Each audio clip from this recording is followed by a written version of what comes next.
Hello everyone, আসসালামু আলাইকুম। I hope সকলে ভালো আছেন। আপনাদের দোয়ায় আমরাও খুব ভালো আছি। পবিত্র মাহে রমাদান উপলক্ষে আমরা আমাদের ফ্রেন্ড সার্কেলরা মিলে একটা ইফতার আয়োজন করি। অনেকদিন পরে এটি আমাদের একমাত্র মাধ্যম ছিল সকলে একত্রিত হওয়ার।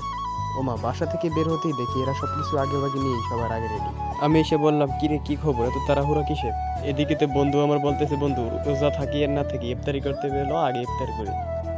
কথা বলতে বলতে আমরা চলে আসলাম আমাদের সেই কাঙ্ক্ষিত গন্তব্য, আমাদের সেই লোহালিয়া ব্রিজ। এক কথায় বলতে গেলে অসাধারণ একটা মুহূর্ত ছিল। কোনো কোলাহল নেই, একদম নিস্তব্ধ সুন্দর একটি পরিবেশ ছিল সেখানে। এসএসসি এক্সামের পরে আমরা একত্রিত হলাম অনেকদিন পরে, তাই সবাই তো মহা খুশি। আসলে বেসিক্যালি আমার মনটাও খুব উৎফুল্ল ছিল সবাইকে একসাথে দেখে। এদিকে বন্ধু আমার বানাই ফেললেন শরবতে মহাব্বত। বন্ধুর এক্সের নাম ছিল গোলাপি, তাই সে শরবতের কালারটা গোলাপি বানাই ফেলাইছে। এদিকেতে বন্ধু আমার তরমুজ কাটতেছে। আমি বললাম, বন্ধু কি কাটো? উঠেই কয় মধু মধু।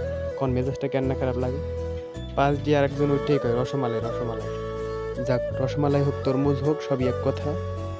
বিশেষ করে আজকের দিনের ওয়েদারটা ছিল খুব সুন্দর। আমাদের ইফতার আয়োজনের লোকেশনটা ছিল লোহালিয়া ব্রিজের নিচে। আসলে এই জায়গাটা অনেক সুন্দর। ব্রিজের উপর থেকে জায়গাটা জাস্ট অ্যামেজিং।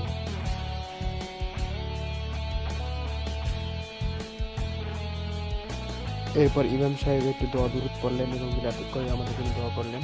من اتبع الذكر وخشي الرحمن بالغيب فبشره بمغفرة وأجر الرحمن الرحيم قل هو الله أحد الله الصمد لم يلد ولم يولد ولم يكن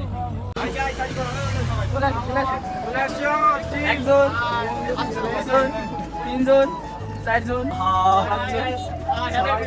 সাত আট নয় 10 11 মুই একটা 12।